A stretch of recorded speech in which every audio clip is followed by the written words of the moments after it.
24장 결혼과 이혼에 대하여 해설입니다. 두 번째 결혼을 절대적으로 비난하는 노바티안들, 옛 청교도들, 그렇게 참되게 불려지는 그리고 터툴리안 주의자들은 오류를 범한 것이 아닙니까? 그렇습니다. 이 불합리한 교리는 로마서 7장 2절 3절과 고린도전서 7장 39절로부터 논박됩니다. 마찬가지로 이혼 후 두 번째 결혼이 그리스도인들에게 허용되었다는 것을 부정하는 교황주의자들은 오류를 범한 것이 아닙니까? 그렇습니다. 그러나 여기서 두 가지 구별들에 의해서 로마교의 본 정신을 설명합니다. 첫째, 그것들은 잠자리를 하며 동거 생활을 하는 것과 결합하는 것 사이의 구별을 주장합니다. 첫 번째는 한 가족 안에서 남자와 여자가 함께 거주하는 것이라고 합니다. 두 번째는 마땅히 해야 할 자비를 주고 요구받는 것의 권리라고 주장합니다. 세 번째는 둘이 하나가 되었다는 것에서 그렇습니다. 그것에 의해서 그들이 함께 살아가는 동안 다른 이들의 소유가 될 수 없는 하나이기 때문이라고 말합니다. 다음으로 둘째, 그것들은 믿는 사람들과 믿지 않는 사람들 사이에서의 구별입니다. 만약 그때 서로 상대자 모두 혹은 그들 중 하나가 믿지 않는 자들이라면 마치 함께 잠자리를 하기 위해 동거 생활을 하는 것처럼 그리고 결합하고 결속하는 것처럼 이들 둘 모두 그들은 결혼이 유효한 것이라고 잘못 주장합니다. 그러나 만약 서로의 상대자들 모두가 그리스도인들이라면 그들은 결혼은 마치 함께 잠자리를 하고 동거 생활을 하는 것으로 취소될 수 없다고 로마교는 생각합니다.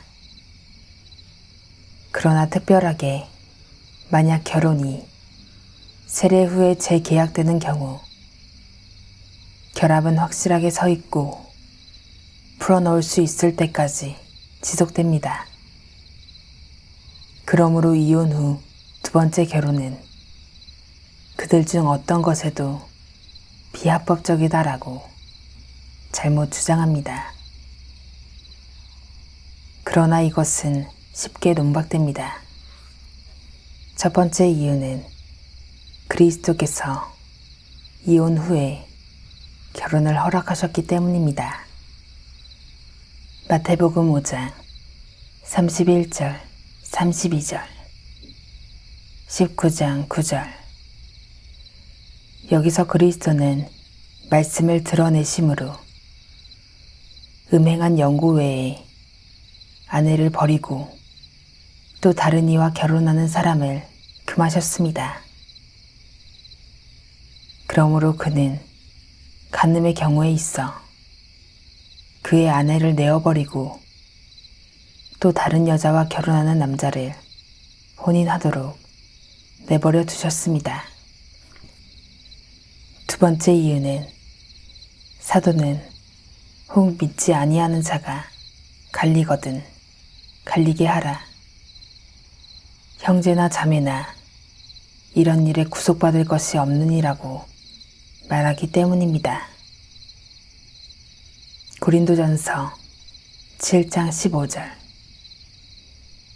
그러므로 만약 그런 계획적이고 완강한 버림이 있을 때 형제나 자매가 구속 아래 있지 않다면 그때 확실하게 결합은 잃게 됩니다. 그리고 모든 시도된 구제책들이 완고한 한쪽 편을 다시 돌이키게 하기 위해 있었으나 헛되게 되었다면 나는 결백한 한쪽이 비난 없이 다른 이와 결혼할 수 있다는 것에 의심하지 않습니다. 만약 이런 일이 있다면 그때 이혼이 통용될 때 더욱더 결백한 사람이 다른 이와 결혼할 수 있기 때문입니다. 질문 5.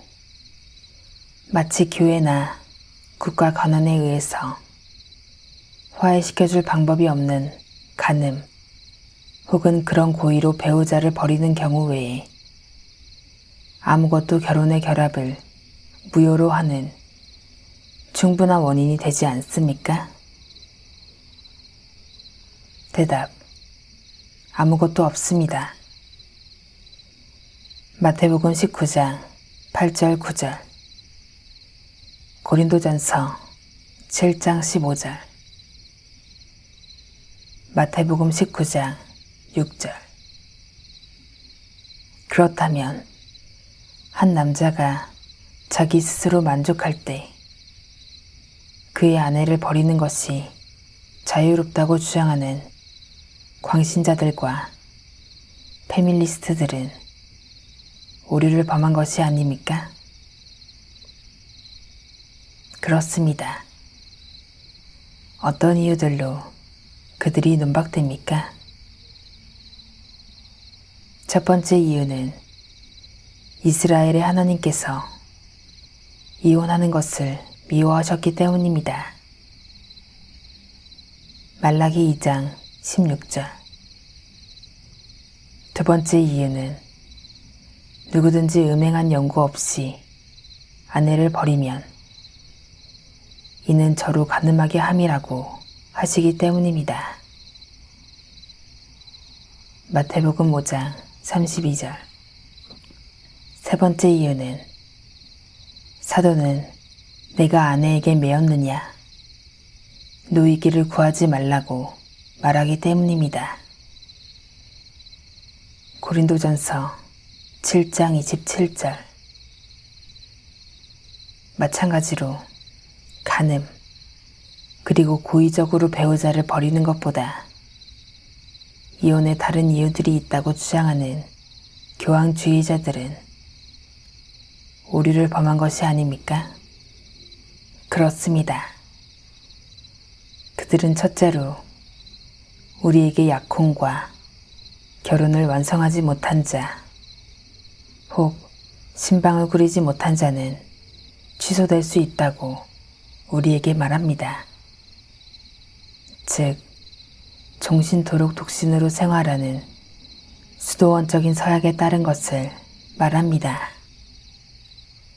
그들은 둘째로 우리에게 믿지 않는 자, 그리고 이 교도는 이혼의 정당한 이유들이라고 말합니다. 그렇게 제세례주의자들은 말합니다.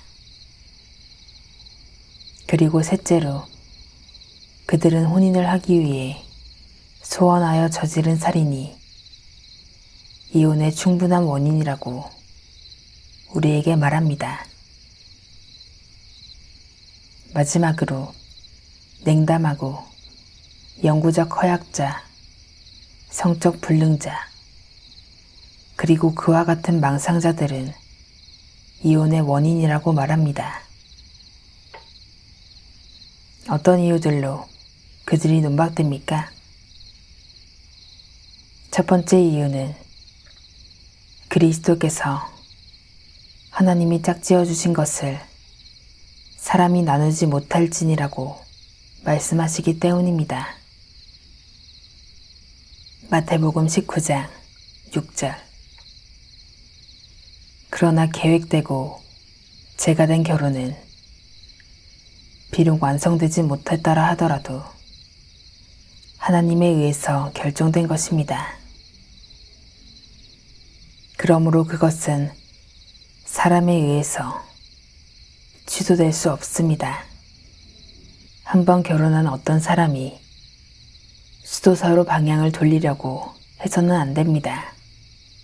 이는 독신이에게 생활이 단지 금욕적인 은사를 가진 자들에게 적합하기 때문입니다. 하나님께서는 혼인하지 않는 그들에게 명령하셨던 것이기 때문입니다. 고린도전서 7장 9절. 두 번째 이유는 믿지 않는 자 혹은 이교도가 이혼의 근거가 될 수 없기 때문입니다. 이는 고린도전서 7장 12절에서 13절로부터 분명하기 때문입니다. 그 남은 사람들에게 내가 말하노니 이는 주의 명령이 아니라 만일 어떤 형제에게 믿지 아니하는 아내가 있어 남편과 함께 살기를 좋아하거든 저를 버리지 말며 어떤 여자에게 믿지 아니하는 남편이 있어 아내와 함께 살기를 좋아하거든 그 남편을 버리지 말라.